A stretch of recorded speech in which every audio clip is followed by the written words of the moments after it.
Bismillahirrahmanirrahim. Assalamualaikum warahmatullahi wabarakatuh. Aisyah dan Rawadah, boleh dengar suara saya? Boleh, Madam. Okey. Alhamdulillah. Okey, minggu ni ialah minggu yang ke-11. Jadi kita ada 11, 12, 13, 14 dalam 4 minggu lagi untuk anda melengkapkan sesi pengajian anda untuk semester ni, tak lama dah.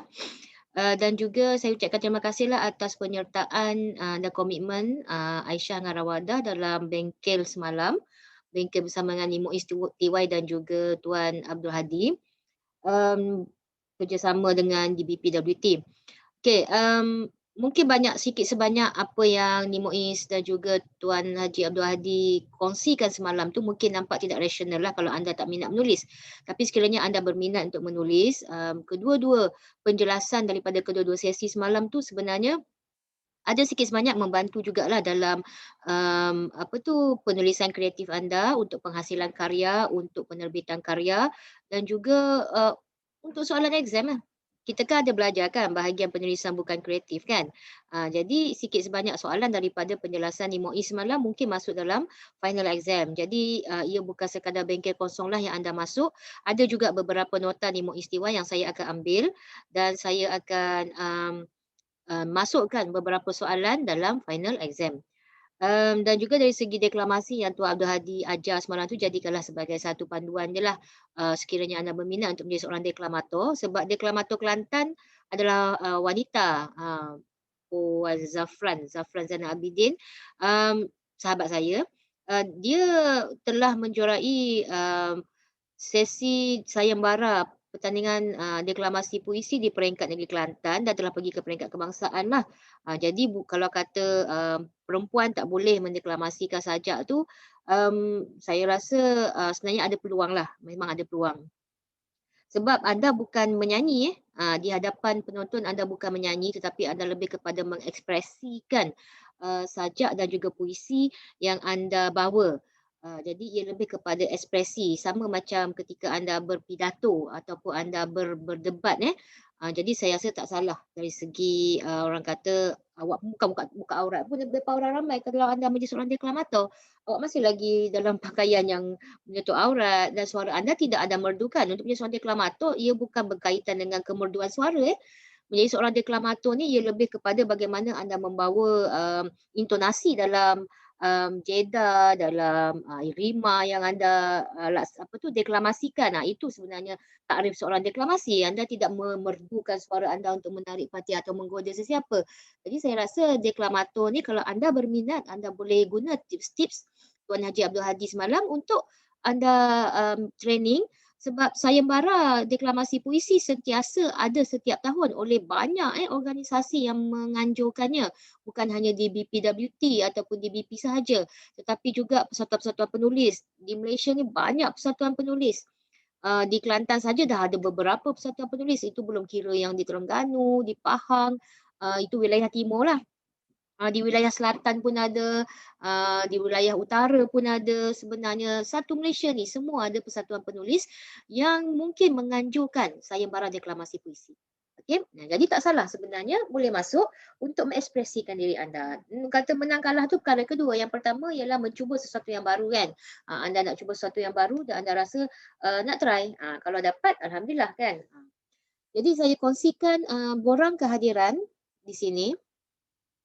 Borang kehadiran untuk minggu yang ke-11 boleh klik dekat link, sekejap lagi boleh isi sepenuhnya untuk sesi perbincangan kita hari ini.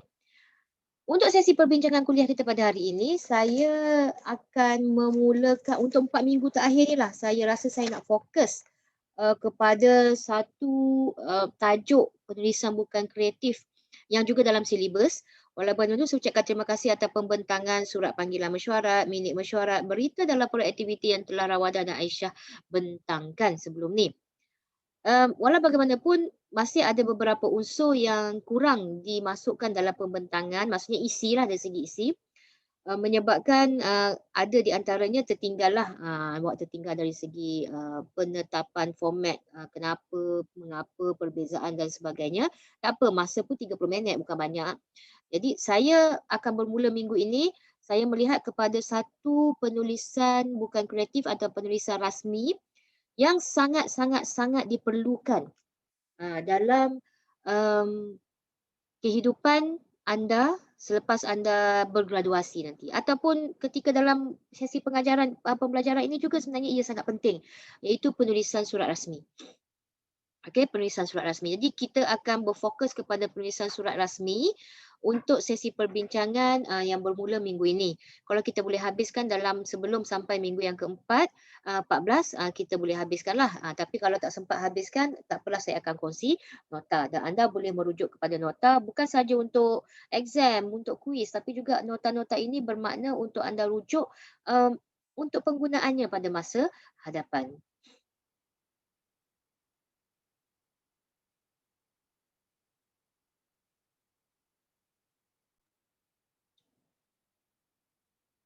Okey, boleh nampak slide saya? Nampak, Madam? Baik. Baik. Untuk penulisan surat rasmi ini saya tidak akan upload awal notanya. Jadi kalau anda nak menyalin, baik anda salin. Sebabnya nota ni saya akan upload mungkin selepas kita bincang semua di dalam slides ini. Itu je. Nak tengok anda boleh ke tidak menyalin nota sendiri. Dan kemungkinan sebelum kita habis belajar tentang surat rasmi ni, saya mungkin dah bagi kuis waktu tu. Saya mungkin dah bagi final exam dah waktu tu. Jadi kita jangan harap sangatlah untuk saya upload nota ni dalam Google Classroom. Sebab kalau boleh tu fokus dan komitmen pelajar itu lebih penting daripada sekadar saya sharing. Awak kena juga mencari sendiri isi mana yang penting untuk anda fokuskan dalam pembelajaran anda. Okey, penulisan surat rasmi. Untuk penulisan surat rasmi ini, kita ada topik pembelajaran hasil pembelajaran topik iaitu HPT kita dari segi kognitif, afektif dan juga psikomotor.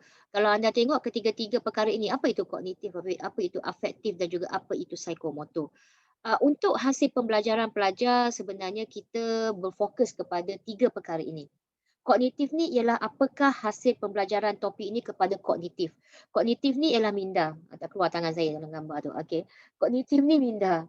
Jadi bila dikatakan sesuatu yang berkaitan dengan hasil kepada minda, maksudnya kami mengharapkan pelajar ketika belajar topik ini, surat rasmi ni nampak macam lebih kepada teori. Jadi kognitif itu mengambil peranan yang sangat penting untuk teori, penempatan teori. Tetapi saya bukan memberikan anda asas surat rasmi. Anda dah pandai buat surat rasmi, anda dah belajar surat rasmi. Tapi apa yang saya nak ialah di tahap kognitif yang tinggi. Iaitu anda dah mula menganalisis penulisan surat rasmi yang berlainan format. Okey, ada berlakunya proses analisis. Proses analisis ini kita lihat bahawa dari segi pemikiran anda di peringkat Institut Pengajian Tinggi, diploma, anda sijil bukan diploma, maaf, sijil. Sebenarnya anda dah mula untuk tidak memandang teori sebagai teori, tidak memandang format penulisan surat rasmi sebagai hanya satu format yang anda kena ikut dan anda hanya perlu orang kata melengkapkan template yang telah diberikan. Tak.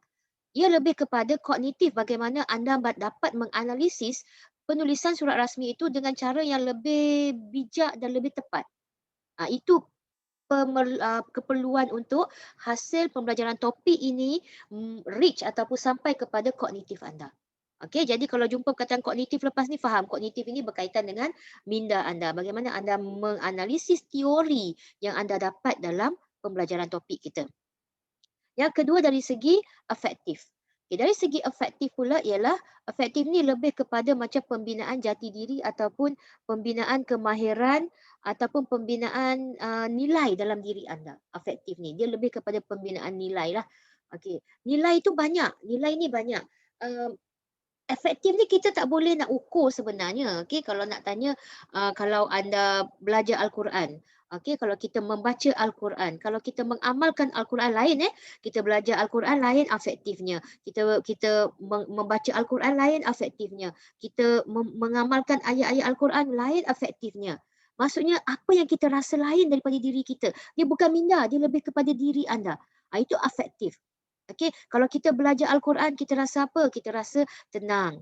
Kalau kita baca Al-Quran kita rasa apa? Kita rasa dekat dengan Tuhan. Kalau kita amalkan Al-Quran kita rasa apa? Kita rasa kita dapat pahala yang berganda-ganda. Kita yakin Allah itu sentiasa memberikan pahala ketika kita membaca Al-Quran. Kita tak boleh nak nilai. Kalau awak tanya saya berapa persen saya dapat nilai afektif dalam diri saya, tak boleh dapat secara langsung untuk afektif. Kognitif senang. Kognitif senang ya. Lepas awak baca Al-Quran, kita tengok awak dari segi taranum awak, dari segi tajwid awak, dari segi pengenalan huruf awak, dari segi sebutan awak tu, makhraj awak tu. Itu kognitif kita dapatlah tengok kan. Saya bagi awak 90%, saya bagi awak 75%. Oh tak pandainya saya bagi awak 30%. Itu kognitif. Tapi afektif ini ialah apa yang kita rasa dalam diri kita yang orang lain tak boleh nilai. Itu afektif. Walaupun cikgu tak boleh nak menilai afektif, tetapi cikgu boleh nampak afektif tu. Saya boleh nampak afektif anda di mana bila belajar penulisan surat rasmi ini, anda mampu membina keyakinan diri dalam menulis surat rasmi secara betul dan tepat. Anda yakin? Anda yakin huruf besar, anda yakin huruf kecil, okey? Bila anda yakin huruf besar, anda yakin huruf kecil itu, maksudnya bila ada keyakinan itu, bila peratus keyakinan itu tinggi, maksudnya dari segi afektif tu dia dah berjaya kita capai. Anda yakin apa yang anda tulis ni betul? Ada titik ke tak ada titik ke dalam surat rasmi, anda yakin. Bila ada keyakinan tu, nilai tu memang saya tak boleh nak menilai dari segi afektif, tapi saya dapat tengok dari segi keyakinan anda menulis surat rasmi. Itu afektif. Yang ketiga, psikomotor. Psikomotor ni lebih kepada bagaimana anda apply kognitif anda, apply afektif anda untuk menghasilkan sesuatu dengan cara anda menggunakan motor tadi lah, motor. Motor untuk penulisan ialah tangan. Anda guna tangan. Kalau motor untuk orang memasak, tangan. Kalau motor untuk orang baiki kereta, tangan juga. Apa yang guna kaki? Kalau dia main bola sepak, dia guna kaki. Itu motor dia, mesin dia. Okey, psiko ni orang kata lebih kepada macam daripada bagaimana minda anda menjanakan motor tadi tu. Kalau motosikal dia guna enjin. Kalau motor tangan awak ni, apa yang menggerakkan tangan awak tu? Minda awak lah. Jadi bila awak dah dapat kognitif, awak dah dapat afektif, awak melaksanakan psikomotor, saya dapat lihat hasil awak ialah sebuah sekeping surat rasmi yang betul. Untuk beberapa situasi yang berlainan. Surat rasmi ini banyak tujuan penulisannya. Untuk soalan final exam, kalau saya nak menilai kognitif anda, psikomotor yang saya bagi ialah, okey, saya bagi situasi kepada anda. Anda tahu teori, okey, teori tulis surat rasmi macam ni. Okey, efektifnya anda yakin bahawa ada huruf besar, huruf kecil yang anda perlu pentingkan, ada alamat penerima, tanda tangan dan sebagainya. Itu keyakinan anda. Tapi psikomotor saya bagi situasi, okey, situasi saya tak bagi senang. Saya bagi situasi dalam bentuk anda last kali kena baca betul-betul soalan, tetapi soalan nak anda tulis satu surat rayuan. Bukan surat jemputan, bukan surat aduan, bukan surat permohonan, tapi surat rayuan. Psikomotor anda akan menulis surat rayuan itu. Bagaimana bentuk ayatnya, bagaimana bentuk salutasinya, siapa penerimanya. Anda berfikir dan tangan anda akan melaksanakan. Itu adalah hasil yang ketiga, itu psikomotor. Kenapa saya pentingkan tiga ni untuk surat rasmi? Ada sebab. Ada sebab. Sebabnya ialah ada isu. Okey. Mengapa belajar menulis surat rasmi? Ada isunya. Okey. Pertama, anda tanya diri anda, siapa saya untuk 5 tahun akan datang? Sebelum saya beritahu awak apa isu dia, kenapa saya nak fokus kepada tulisan surat rasmi dari segi kognitif, dari segi afektif, dari segi psikomotor. Sebab siapa anda 5 tahun akan datang ni memanglah anda tak tahu siapa anda 5 tahun akan datang, tapi anda boleh merancang. Anda boleh merancang nak bekerja ke, anda nak merancang tidak mahu bekerja ke, tapi anda boleh merancang siapa anda 5 tahun akan datang. Kalau tanya saya pun, saja saya tak gambar saya kat situ, takut awak rindu kat saya letaklah gambar saya kan. Okey, jadi 5 tahun akan datang, saya pun dah bekerja sekarang, tapi siapa saya 5 tahun akan datang, saya kena rancang. Adakah saya masih lagi mengajar subjek yang sama 5 tahun akan datang? Adakah saya akan masih lagi mencari pensyarah di KIAS 5 tahun akan datang? Adakah saya masih lagi dengan 5 orang anak 5 tahun akan datang? Lepas tu tambah lagi seorang kan? Ya Allah, tak naklah. Okey, jangan doakan saya tambah anak lagi. Okey, tambah rezeki boleh, tambah jawatan boleh, tapi tambah anak, biarlah dulu. Cukuplah 5 orang. Letih 5 orang. Okey, jadi siapa saya 5 tahun akan datang? Anda akan tanya diri anda. Kena kaitkan ini kognitif dah, sedang mula masuk kepada kognitif dan afektif. Anda dah mula membina sedikit perancangan pada diri anda. Cuba tanya, saya 5 tahun akan datang siapa? Anda sekarang pelajar sijil. Saya tahu pelajar sijil. Tetapi 5 tahun akan datang adakah anda masih dalam ijazah? Atau anda dah bekerja? Itu persoalannya. Sebab ambil diploma berapa tahun? Setahun setengah, 2 tahun. Lepas tu ambil ijazah berapa? 3 tahun. 3 tahun setengah, 4 tahun. Lepas tu nak terus proceed dengan master ke? Nak terus proceed, dengan bekerja ke? Atau nak kahwin sahaja? Tak ada masalah je berkahwin pun sebenarnya satu sunnah yang dituntut. Benda, orang kata berkahwin tu pun dapat pahala apa? Kan? Jadi siapa anda 5 tahun akan datang? Kenapa saya pentingkan soalan ini untuk belajar surat rasmi ni, kenapa? Okey. Kerana saya nampak isu penulisan surat rasmi ni ialah dalam kalangan pelajar yang memandang penulisan surat rasmi ini ialah sesuatu yang tak penting, yang tidak signifikan pada diri mereka dalam masa 5 tahun akan datang.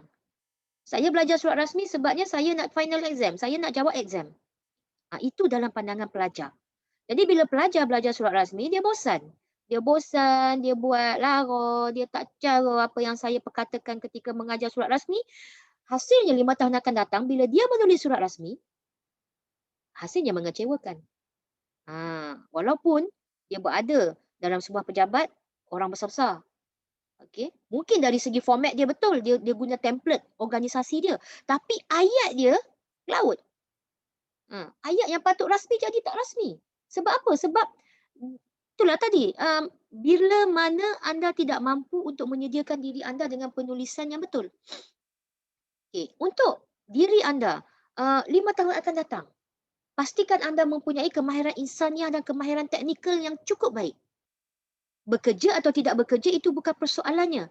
Persoalannya ialah dari sejauh mana kemahiran insaniah yang anda ada, sejauh mana kemahiran teknikal yang anda ada. Okey, kemahiran insaniah yang saya katakan ialah, ini adalah contoh 2 lah, saya bagi contoh, ada lagi contoh lain saya akan bagi lepas ni. Keupayaan menerima perasaan, keupayaan menerima idea, how good you are in handling problems. Itu kemahiran insaniah yang tidak boleh sebenarnya anda belajar daripada buku ataupun subjek secara langsung. Itu efektif tadi tu. Soft skill yang awak bina ketika awak belajar kemahiran menulis. Bukan kata awak belajar teknikal je, memang nampak kemahiran menulis ini adalah teknikal. Awak format, awak belajar bahasa, awak belajar penulisannya macam mana, tata bahasa, itu teknikal. Tapi dari segi soft skill yang ada untuk penulisan surat rasmi ni. Soft skill-nya macam mana anda deliver perasaan anda dalam surat rasmi. Kalau ia surat rayuan. Kalau ia surat aduan, bagaimana anda deliver perasaan mengadu tu dalam surat rasmi. Kalau surat jemputan, bagaimana anda berlemah lembut untuk menjemput orang dalam surat rasmi. Itu soft skill yang kadang-kadang pelajar tak nampak ketika belajar penulisan ni. Sedangkan penulisan ni juga adalah salah satu platform pembinaan kemahiran insaniah yang sangat tinggi. Sebab dengan penulisan, anda boleh mengubah pandangan orang terhadap anda. Anda boleh mengubah perasaan orang terhadap anda hanya dengan penulisan. Kan pernah orang kata mata pena itu lebih tajam daripada mata pisau. Jadi ini menunjukkan bahawa saya nak anda faham kemahiran insaniah itu juga ada dalam kemahiran teknikal yang kita belajar dalam kemahiran menulis. Jadi saya fokus kepada penulisan surat rasmi sebab isunya pelajar-pelajar bila menulis surat rasmi kepada saya, kepada pihak KIAS, kepada mana-mana institusi, okey, saya geleng kepala baca. Dahlah format salah, apatah lagi ayat. Ayat pun entah mana-mana ayat yang dia pilih tu. Okey? Walaupun formal dalam penulisan surat rasmi, tetapi nilai rayuan tu ada kalau surat rayuan. Nilai aduan tu ada kalau dalam surat aduan. Nilai jemputan tu ada kalau surat jemputan. Nilai permohonan tu ada kalau surat permohonan. Berbeza ya.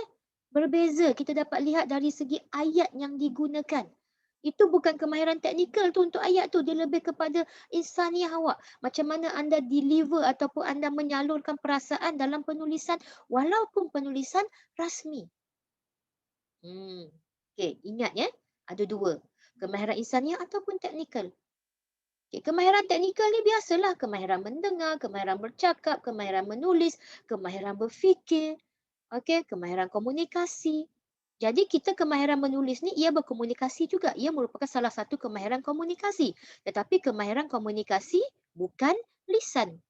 Kemahiran menulis. Okey. Jadi Pandang kat sini bahawa 5 tahun akan datang, bila anda belajar hari ini, saat ini dengan saya, 5 tahun akan datang anda akan nampak kesan kemahiran insaniah dan kemahiran teknikal tadi dalam pembelajaran penulisan surat rasmi ini ada dalam diri anda. Itu dulu tu saya nak anda nampak ni sebab saya memang akan fokus kepada penulisan surat rasmi ini secara mendalam. Saya nak bagi awak faham dulu, saya nak bagi awak nampak dulu. Okey? Baik, seterusnya. Saya ambil isu ni, isu graduan mengganggu. Kenapa saya nak pegang isu graduan mengganggu ni?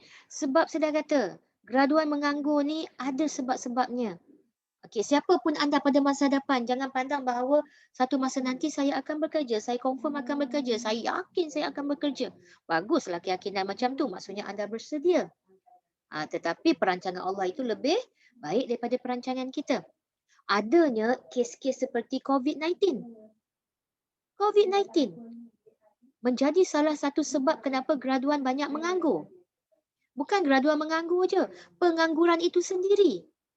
Okey, dalam kalangan orang yang dah bekerja 10 tahun, dah bekerja 15 tahun, dah bekerja atau baru memulakan pekerjaan, kadang-kadang terpaksa menganggur sebab COVID-19. Sampai bila berakhir COVID-19? Kita mendoakan COVID-19 berakhir selepas adanya vaksin.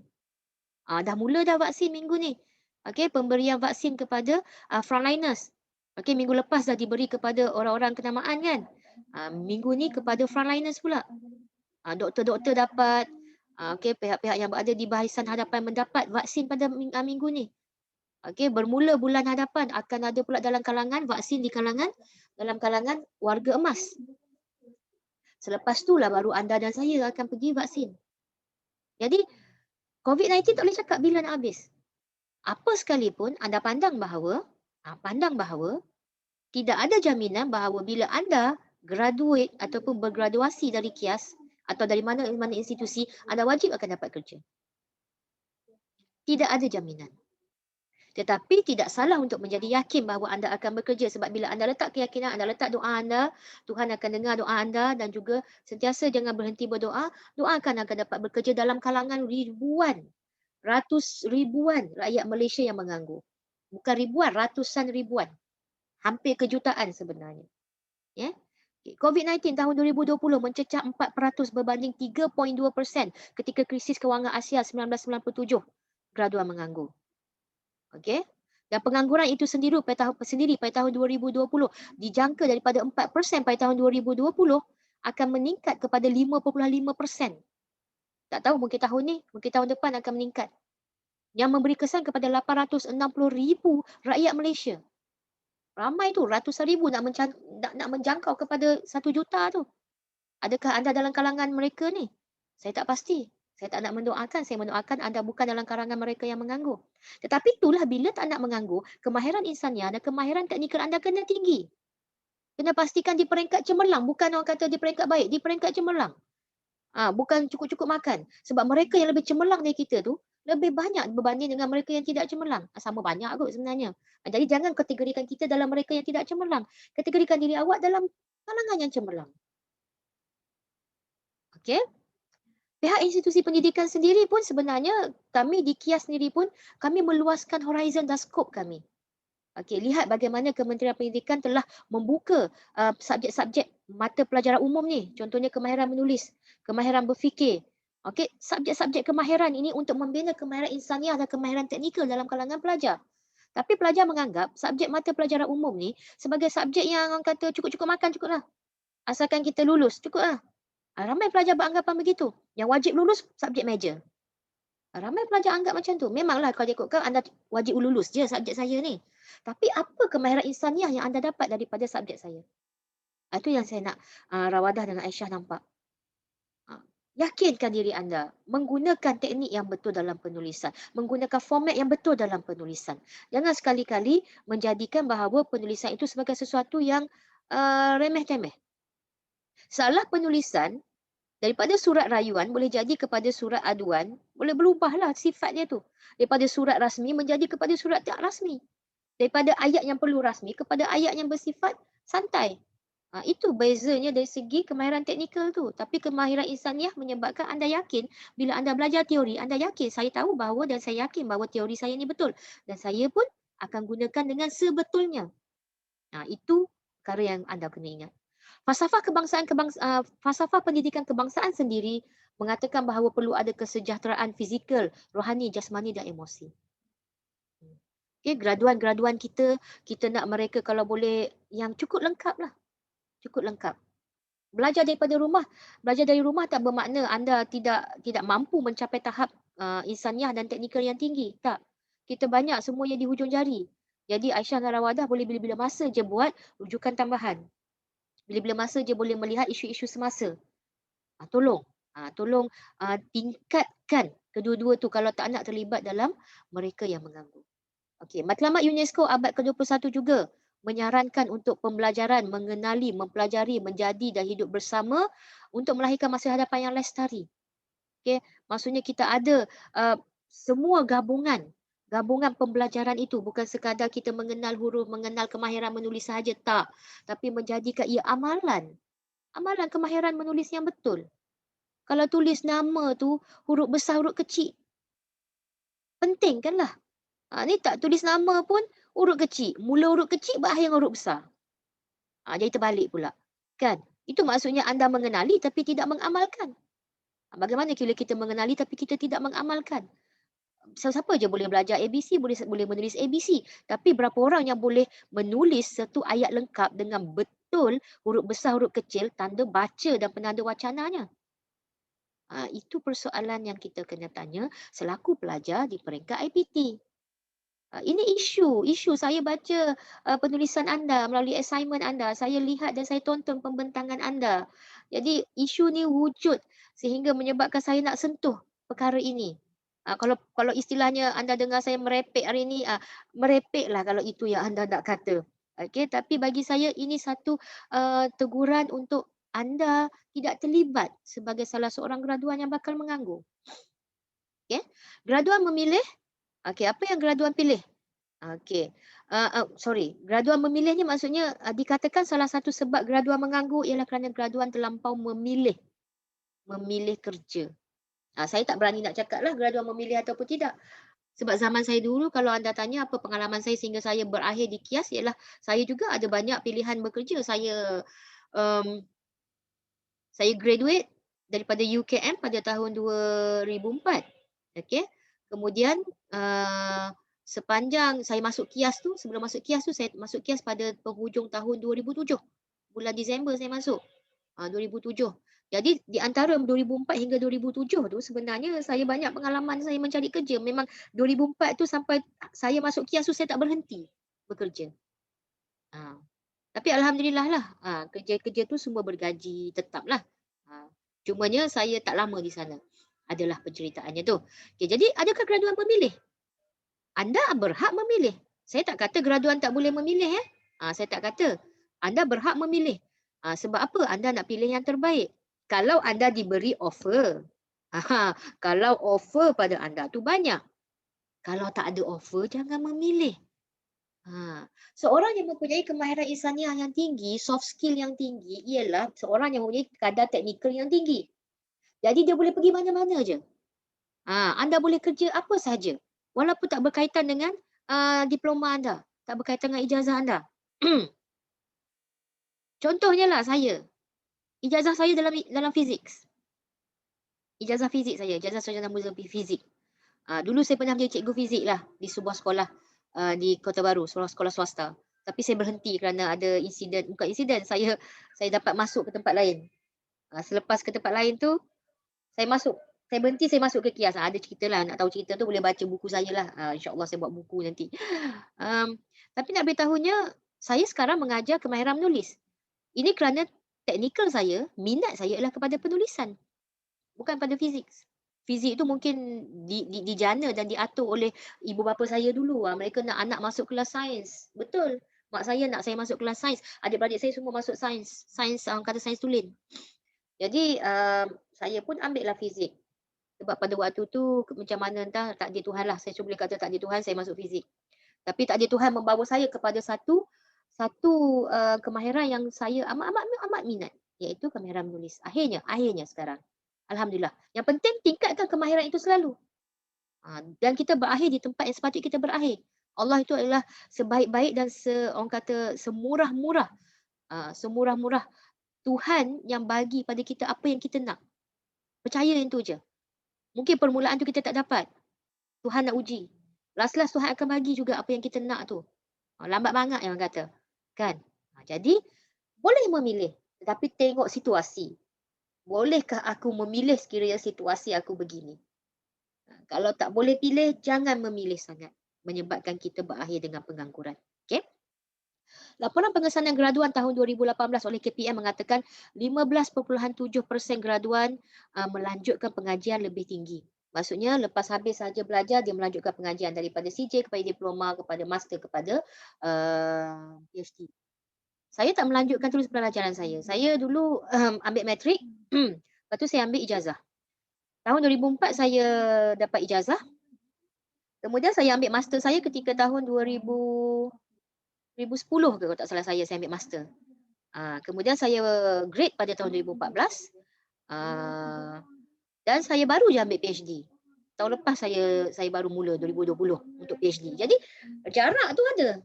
Kenapa? Sebab saya memikirkan bahawa saya kena bekerja, saya suka bekerja. Untuk belajar tu saya ada masa sebabnya di Malaysia dan di seluruh dunia mengamalkan long life learning. Long life learning ni maksudnya anda walaupun umur 70 tahun anda boleh ambil SPM. Ada kan baru ni kan yang ambil SPM? Orang tua. Okey. Saya berumur 80 tahun pun saya boleh ambil PhD lagi. Jadi kenapa saya nak kejar sangat masa? Kalau waktu itu saya memang nak belajar tak ada masalah kalau mak ayah saya memang orang kaya. Okey. Dan saya yakin saya dapat beasiswa kalau saya budak yang pandai. Tapi saya tak yakin saya dapat beasiswa. Sebab saya bukan yang bijak sangat pun. Dan saya pun melihat ibu dan ayah saya pun bukanlah dalam golongan yang berada. Sebab tu saya memilih untuk bekerja. Saya bekerja dahulu dan alhamdulillah master dan juga PhD saya adalah menggunakan duit gaji saya sendirilah untuk membayarnya. Nampak tak kat sini bahawa pelanjutan pengajian lebih tinggi itu anda nak memilih untuk pergi melanjutkan pengajian, terpulang. Nak bekerja terpulang. Tapi lebih daripada 95% kebolehpasaran graduan college community itu lebih tinggi. Pelajar-pelajar college community mempunyai kebolehpasaran yang lebih tinggi daripada pelajar-pelajar universiti awam. 79.3% sahaja. Ini ini menunjukkan bahawa college community dia lebih dia punya program tu banyak berfokus kepada program kemahiran college community. Sebab tu pelajar-pelajar college community ni boleh banyak dapat tempat di banyak organisasi, syarikat ke ataupun mana-mana company sebab mereka ada kebolehan mereka dari segi kemahiran masak ke, okey, untuk jadi mekanik ke, untuk electricity kan, okey, wiring dan sebagainya. Sedangkan pelajar universiti awam lebih banyak belajar sesuatu yang berbentuk teori. Teori dan teori. Okey, macam awak sendiri pelajar sijil pengajian Islam, anda belajar teori. Jadi anda rasa boleh ke anda keluar ni anda menjadi seorang yang selain daripada ustazah, cikgu, ataupun bekerja di sekolah? Boleh tak anda bekerja di tempat lain? Tanya diri sendiri, boleh tak? Kalau anda rasa saya bukan sekadar boleh jadi ustazah, saya bukan sekadar boleh jadi cikgu, jadi tok kadi, jadi pegawai agama, boleh, anda boleh pergi jauh. Tapi kalau anda rasa di situ sahaja sebenarnya tujuan anda selepas belajar di KIAS, ambil diploma pengajian Islam ke, diploma syariah ke, sebenarnya anda takkan boleh menempatkan diri anda di mana-mana organisasi dengan cepat. Pelajar universiti awam macam itulah kesnya. Mereka banyak mengambil teori. Bila ambil teori ni, bila nak tempatkan mereka, selalunya mereka memilih organisasi yang dah banyak dah pekerja, yang masih ada pekerja. Jadi bila minta kerja dekat situ, tak dapat. Lepas tu universiti awam pula kan, mereka ada standard mereka. Mereka ijazah daripada contohnya universiti awam yang tinggi lah.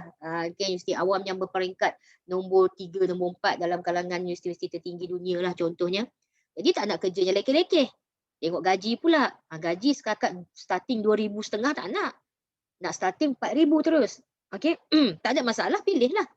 Kalau sesuai dengan pendidikan anda dan tahap kecemerlangan diri anda dari segi apa tadi? Insaniah dan juga teknikal. Tak ada masalah. Bila-bila masa je anda akan terpilih. Tapi saingannya banyak. Okey, jadi ingat Jadi ingat. Anda ambil CJ pengajian Islam. Tak ada masalah. Cuma lengkapkan diri anda dengan subjek-subjek MPU ni, subjek mata pelajaran umum ni. Mata pelajaran umum ni membantu anda. Kalau anda tak jadi ustazah satu hari nanti, tak jadi pegawai Islam, pegawai agama Islam satu hari nanti, anda boleh guna kemahiran menulis ni untuk jadi penulis, untuk jadi editor, untuk jadi apa, penyelenggara buku, untuk jadi apa lagi, untuk jadi designer buku ke, kan? Anda boleh jadi ghostwriter ke. Jadi kemahiran di bawah subjek mata pelajaran umum ni membantu pelajar yang tidak berjaya menempatkan diri mereka di mana-mana syarikat berdasarkan subjek major dia. Anda boleh pergi menulislah. Bina kemahiran menulis anda belajar kemahiran menulis dengan saya. Barunya anda jumpa Nimo Istiwai kan? Semalam jumpa Nimo Istiwai, jumpa Tuan Abdul Hadi. Jadi deklamator, anda ingat deklamator ni, kalaulah anda menang satu sayembara, dapat 5,000, dapat 10,000 satu sayembara. Tak payah kerja dah untuk 3 bulan. Masuk pula sayembara setiap bulan tu ada sayembara penulisan. Okey, kalau ikutkan pertandingan menulis pun sama. Dengan menulis 5,000 satu cerpen kalau menang pertandingan menulis. Okey, jadi boleh buat duit dengan kemahiran yang ada. Tapi pelajar tak nak bila tengok MPU, subjek MPU ni subjek lekeh orang kata. Subjek lekeh. Kita nak fokus pun tak perlu sangat. Tu yang salah lah. Okey, jadi kat sini nampak subjek MPU anda ni sebenarnya membina kemahiran tanpa anda sedar. Yang mana kalau anda tak boleh masuk MAIK lah contohnya kan, anda nak masuk MAIK, tak boleh masuk MAIK jadi pegawai agama Islam, tak apa. Tulis cerpen, masuk sayembara. Dah jumpa Nimo Istiwai, dah jumpa Tuan Haji Abdul Hadi, masuk sayembara deklamasi sajak. Masuk pertandingan ni 5,000, 10,000, 15,000. Saya rasa gaji anda setiap bulan, pendapatan anda setiap bulan tu lebih banyak dari gaji saya setiap bulan. Itu kenyataan. Bagaimana J.K. Rowling di penulis Harry Potter. Okey, goyang kaki makan hasil buku dia. Boleh dikatakan. Sebab hasil buku dia juta-juta. Harry Potter. Berapa ramai penulis di Malaysia ni yang memang berhenti kerja. Tak nak kerja, buat apa nak berhenti, nak bekerja kalau dapat komisen banyak daripada penjualan buku mereka. Ataupun karya mereka diambil untuk filem. Untuk filem berapa ribu dapat. Kalau dapat komisen daripada filem yang dilakonkan, dapat pecah panggung ke, box office kan, pecah panggung panggil. Lepas tu orang datang tengok, kita dapat komisen berapa ribu. Jadi kat sini tolong betulkan persepsi tentang pembelajaran mata pelajaran umum. Okey. Sebab apa? Mata pelajaran umum lebih banyak membina kemahiran insaniah anda dan kemahiran teknikal berbanding dengan subjek major. Saya boleh kata macam tu je. Bukan saya nak lebihkan subjek MPU tak. Tapi saya nak menunjukkan signifikannya belajar subjek mata pelajaran umum. Okey. Kemahiran insaniah dan juga kemahiran teknikal.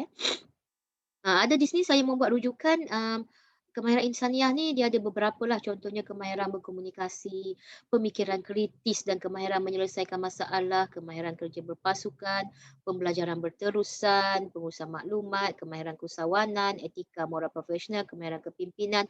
Bukan sahaja subjek MPU tapi subjek-subjek yang co-curriculum. Masuk co-curriculum, jangan tak masuk. Kelab persatuan. Masuk dan jadi aktif, jangan jadi pasif.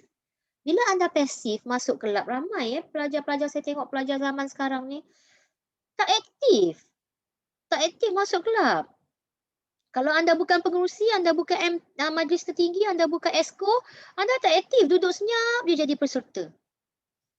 Tak salah pun, memang tak salah kalau anda sekadar jadi peserta, tak ada masalah. Tapi apa yang anda dapat daripada kelab? Itu soalannya. Sedangkan kelab itu sebenarnya membina banyak kemahiran insaniah seorang pelajar. Okey? Kerja berpasukan, kemahiran komunikasi, kepimpinan, semua belajar daripada kelab. Saya dulu daripada kecil memang saya minat masuk kelab. Minat kalau ada hari kelab dan persatuan memang saya aktif sangat. Suka pergi kelab, suka pergi persatuan. Di universiti pun saya masuk kelab dan persatuan. Sekarang pun saya ada masuk kelab. Saya masuk persatuan penulis muda, gabungan penulis muda negeri Kelantan. Itu persatuan. Persatuan yang tidak kaitan dengan KIAS. Tak. Saya sendiri terlibat secara aktif dan secara sukarela dengan Gabungan Penulis Muda Negeri Kelantan, GEMA.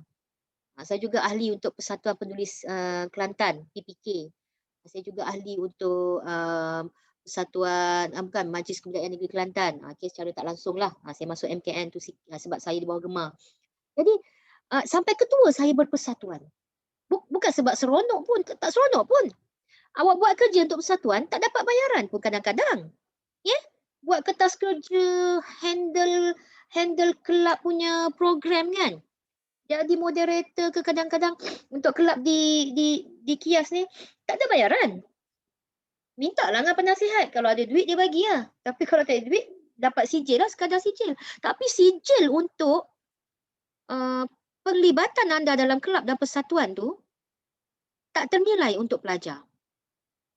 Mungkin bagi saya tu kurang lah. Saya tak perlu pun sijil-sijil tu sebenarnya. Kalau sijil orang luar tu bolehlah. Saya ada nilai tambah untuk saya. Tapi kalau saya menjadi penasihat, saya masuk bengkel budak-budak, tak adalah sangat. Tapi anda masuk je sebagai ahli jawatan kuasa, ada meritnya, ada kreditnya. Mungkin di peringkat CJ ni, anda mungkin tidak nampak lagi lah nanti bila masuk diploma. Dengan nasihat saya, benda pertama yang anda perlu cari ialah cari kelab dan persatuan anda. Tanya dulu. Tanya dulu. Kalau tak masuk Kias pun untuk diploma, masuk tempat lain, pergi dulu tanya, ada kelab apa kat sini? Ada persatuan apa kat sini? Cari yang aktif. Jangan cari yang pasif. Cari yang anda minat. Kalaupun dia pasif tapi anda minat, anda masuk tu, anda gerakkan persatuan tu. Itu caranya sebenarnya dari segi berpersatuan ni. Kita nak pupuk pelajar-pelajar untuk sesuatu yang dia tak dapat dalam subjek major dia. Tak dapat. Subjek major anda belajar teori. Okey, banyak belajar teori. Teori tu penting. Teori tu untuk kognitif anda. Kalau nak jadi seorang ustaz, anda kena tahu menjawab secara teori tu. Okey, orang tanya apa hukumnya, okey, betul ke tidak yang ini, okey, anda menjadi tempat rujukan. Tempat rujukan ni dia macam buku. Buku ni dia teori. Itu adalah apa yang anda belajar subjek major. Tetapi kena satukan juga, gabungkan dengan insaniah dan teknikal.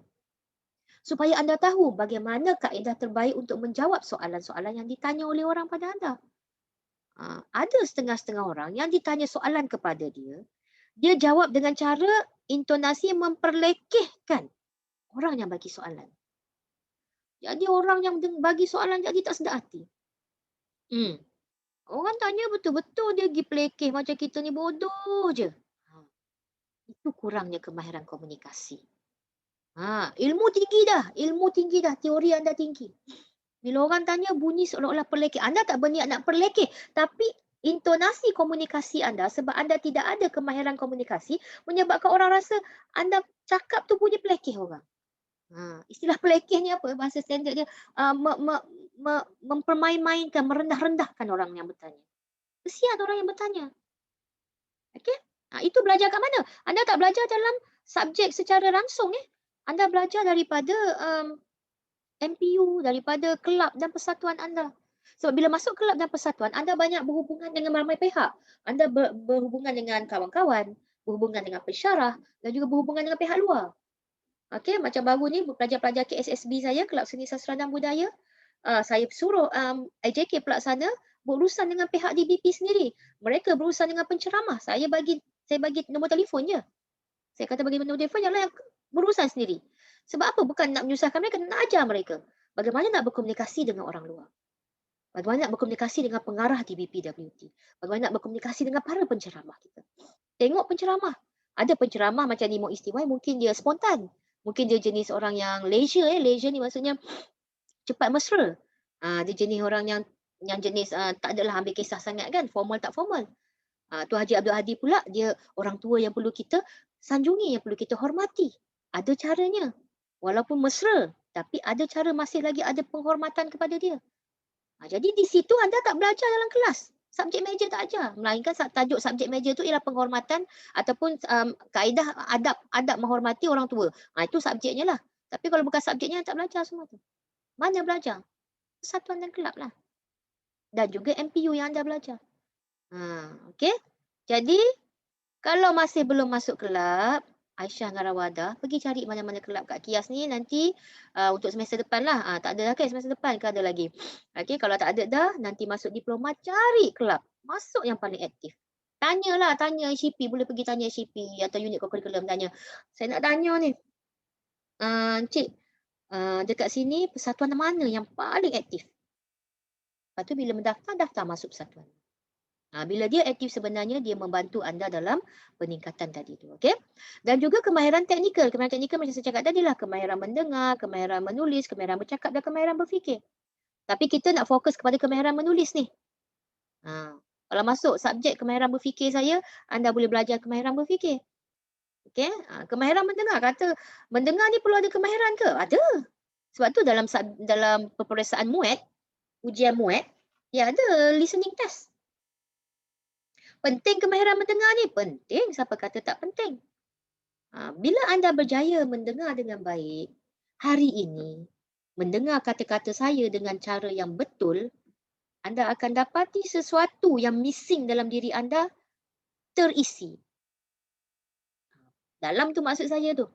Bila kita mendengar dengan baik, kita dapat mengutip beberapa perkara yang hilang dalam diri kita dan kita lengkapkan dalam diri kita. Itu pentingnya kemahiran mendengar. Kemahiran mendengar ni dia ada sebab-sebab kenapa kita tak mahu mendengar. Dalam bahasa Inggeris dia beza hear H-E-A-R dengan listen, L-I-S-T-E-N. Ada beza hear and listen. Listen tu maksudnya kita dengar, kita dapat sesuatu. Hear ni masuk telinga kanan, keluar telinga kiri. Itu hear. Yeah, I hear you. Can you hear me? Yeah, I hear you. Tapi bila anda nak orang fokus kepada apa yang anda nak cakap, anda akan cakap, please listen to me. Anda tak cakap, please hear me. Tak. Orang tak akan kata hear. Sebab hear tu sekadar mendengar. Tapi listen maksudnya anda fokus kepada apa yang anda nak dengar dan anda dapat sesuatu daripada apa yang anda. Itu kemahiran mendengar. Kenapa kena belajar kemahiran dengar? Sebab ramai antara kita tak pandai nak mendengar. Sebab apa? Kadang-kadang sebab kita rasa kita dah bagus. Jadi kita tak nak mendengar. Nak buat apa dengar ni Mok Isti wife cakap? Kan? Saya dah bagus dah bab-bab kemahiran menulis ni. Okey, karya saya dah tersiar dah berapa banyak dah. Okey, ni Mok TY pun lebih muda daripada saya. Contohlah. Contoh. Buat apa nak mendengar Tuan Hadri ajar kita deklamasi semalam? Saya bukan nak jadi deklamator. Okey, buat apa jadi deklamator? Bukannya boleh dapat apa-apa pun. Ego. Ego. Sombong. Tak bertempat. Itu di antara sempadan-sempadan yang menyebabkan kita kena belajar kemahiran mendengar. Sebab apa bila kita belajar kemahiran mendengar, kita tahu bahawa kita kena fokus ni di peringkat yang mana. Adakah di peringkat yang paling tinggi untuk mendengar atau di peringkat pertengahan atau di peringkat bawahan. Dia ada pula kemahiran-kemahiran untuk mendengar. Sama dengan kemahiran bercakap, sama dengan kemahiran berfikir. Ambillah subjek-subjek ni nanti masuk diploma ambil. Pilih subjek kemahiran ni. Okey, untuk MPU awak. Pilih seperti mana anda pilih kemahiran menulis. Ya? Okey. Jadi untuk kemahiran menulis ni, kemahiran menulis dulu kita belajar kemahiran menulis bukan kreatif. Kemahiran menulis kreatif. Sorry, maafkan saya. Kemahiran menulis kreatif. Puisi, cerpen, pantun, gurindam, syair, seloka. Kenangan indah. Kita belajar dulu dengan saya kan. Kenangan indah konon. Sekarang kita nak menulis secara formal atau rasmi. Formal dan rasmi ni nampak tak best. Tapi kalau anda perasan daripada awal saya guna, awal hari ni saya guna slide warna pink. Perasan tak saya guna slide warna pink? Setengah orang tak suka warna pink. Dulu saya pun tak suka warna pink. Tapi saya baru tahu bahawa warna pink ni ialah di antara warna yang paling banyak digemari lah. Digemari oleh orang yang suka kepada sesuatu untuk menarik perhatian dia. Warna pink ni ialah warna yang boleh menarik perhatian. Sebab tu saya guna warna pink. Atau warna yang cerah. Warna cerah, warna kuning, warna hijau cerah, warna merah. Warna merah tak digalakkan sangat. Sebab orang Cina dia percaya kalau tulis dalam warna merah ni membawa maksud yang tidak baik. Itu orang Cina lah. Warna merah pula sebenarnya untuk warna penilaian. Kan? Warna penilaian cikgu pakai pen merah. Warna merah pula untuk memberi maksud warna gagal. Kalau dapat DE tu warna merah keluar, bukan warna biru. Jadi sebab saya tak guna warna merah, saya guna warna pink. Warna pink ni dia lembut. Bila anda tengok warna dia lembut dan menarik perhatian. Itu warna pink. Sebab tu kalau perempuan-perempuan, lelaki pun ada jugalah zaman sekarang ni. Kalau dia nak menarik perhatian seseorang, dia akan guna warna pink. Dia pakai baju pink. Saya pun pakai tudung, tak saya purple sikit. Okey, saya indigo sikit. Warna pink ni kalau awak buat persembahan, awak ambil warna pink. Okey, nak hantar surat, kertas warna pink. Ia bukan melambangkan cinta sangat sebenarnya. Cinta ialah merah. Sebab dia berbentuk warna darah ya. Warna cinta ni ialah warna warna darah, warna merah menyala. Tapi warna pink ni dia dah melembutkan. Sekarang ni guna warna pink pula untuk membentukkan hati. Kenapa? Sebab ia menarik perhatian. Kalau anda perasan Sebab itulah saya guna warna pink dalam slide saya. Sebab bagi saya, belajar penulisan surat rasmi memang tak best. Siapa nak belajar benda-benda yang formal macam ni? Ya, jadi saya menggunakan warna pink di samping warna hitam. Warna hitam tu merujuk kepada penegasan bahawa di sini penting. Pembelajaran ini penting. Jadi saya gabung warna pink dan juga warna hitam. Pemilihan sebenarnya bila anda buat pembentangan yang bukan untuk sekarang lah, dah lepas dah pembentangan, untuk pembentangan akan datang, slide anda juga memainkan peranan memainkan peranan dalam menarik perhatian penilai anda dan juga penonton anda. Okey. Jadi untuk menulis bukan kreatif pula, ada beberapa lah surat rasmi, laporan, minit mesyuarat, ucapan dan kertas kerja. Surat rasmi ini ada sedikit saya boleh katalah kalau nak dikatakan versi ringkas kepada surat rasmi ni ataupun versi pendek surat rasmi ni kita panggil memo. Memo Jadi kalau anda buka mana-mana rujukan, anda boleh cari surat rasmi dan memo tu dia mari sekali most of the time. Okey. Jadi ini adalah apa yang saya nak kongsi sebagai pendahuluan. Pendahuluan saja sejam lah. Tu saya kata kita kena belajar 4 minggu benda ni. Sebabnya sebelum saya boleh ajar awak penulisan surat rasmi, saya kena ubah paradigma awak tu.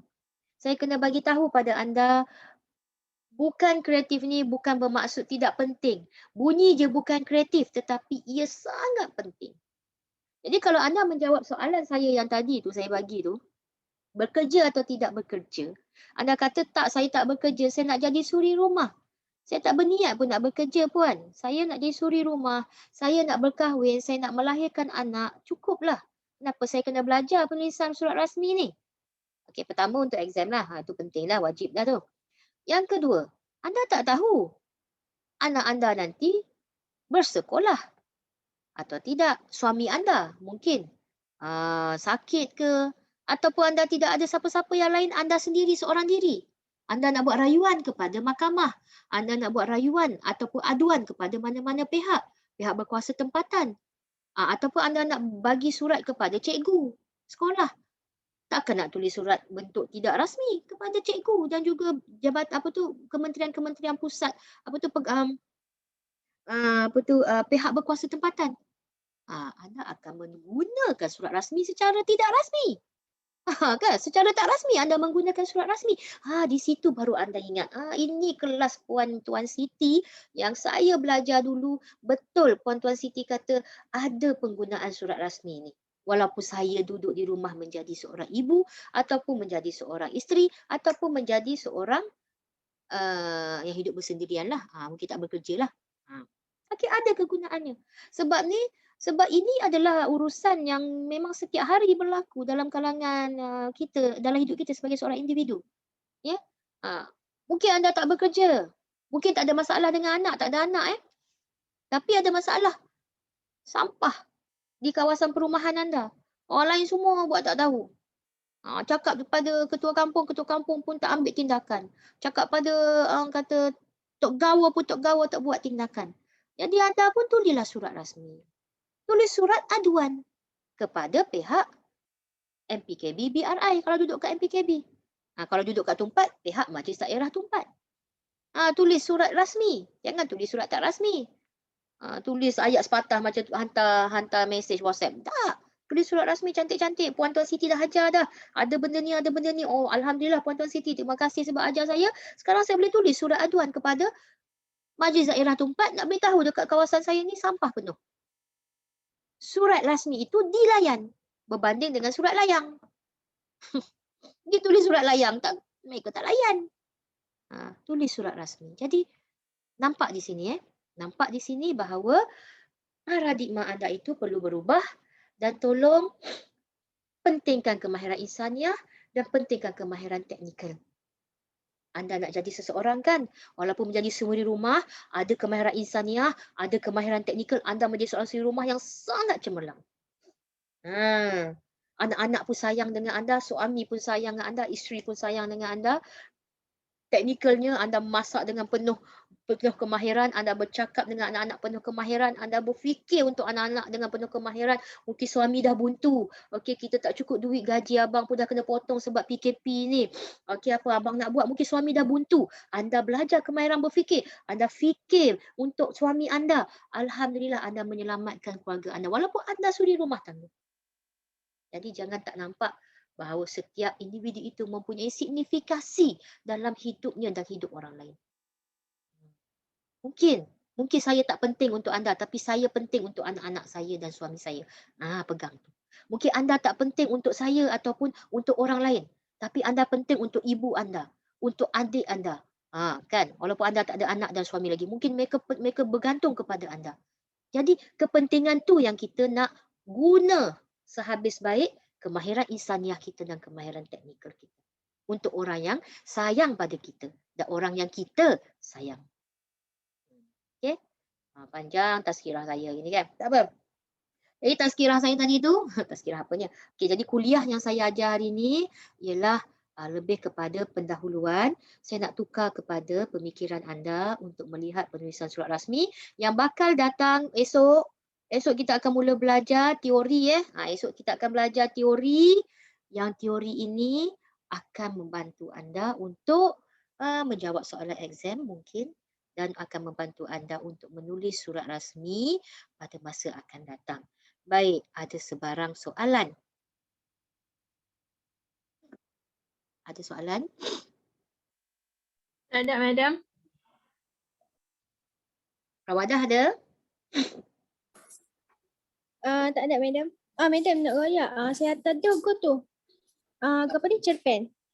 Dapat. Saya dapat notifikasi. Okey. Tapi banyak go tu, Madam, banyak error. Sebab tak double check kan. Attack go tu penulisan. Banyaklah markah kena tolak.